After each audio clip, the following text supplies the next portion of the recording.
আজকে ছিল ছুটির দিন। সারাদিন গাধার মতো ঘুমানোর পর বিকেলের দিকে সাইকেলটা নিয়ে একটু বাইরে আসলাম। এতক্ষণে আবহাওয়াটা একটু পরিষ্কার হলো, সারাদিন টিপটাপ বৃষ্টি পড়েই আছে।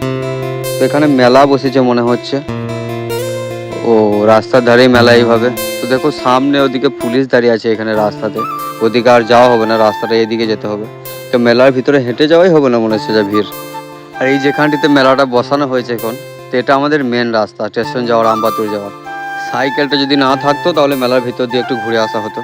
তো দেখো এখানেও ছোট ছোট নাগরদোল্লা রয়েছে, রাস্তার অনেক দূর পর্যন্ত থাকবে মনে হচ্ছে, হয়তো বাচ্চা ছেলেরা লাফাচ্ছে, সবই রয়েছে।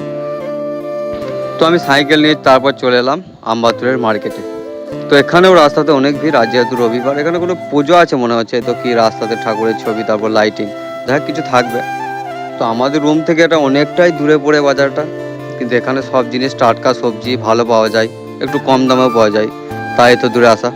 তবে আজকে বাজার খুবই হালকা হবে, একটু কাঁচা লঙ্কা আর কিছুটা ধনে পাতা নিয়ে গেলেই আজকে বাজার করা হয়ে যাবে।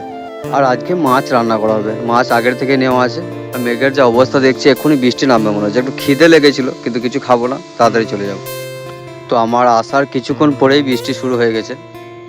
একটু বাইরে এলাম ছাতাটা মাথায় নিয়ে, ভিজলে হবে না।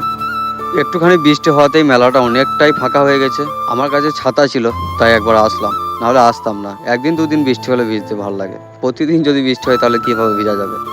তাছাড়া অনেকদিন পর একটা মেলা দেখছি। তো আমি প্রথমে ভেবেছিলাম হয়তো কয়েকটা দোকানই মাত্র আছে, কিন্তু না, অনেক সুন্দরভাবে মেলাটাকে সাজিয়েছে। সব রকমের বড় বড় নাগরদোলাও দেখতে পাচ্ছি। আস্তে আস্তে বৃষ্টির জোরটা বাড়ছে।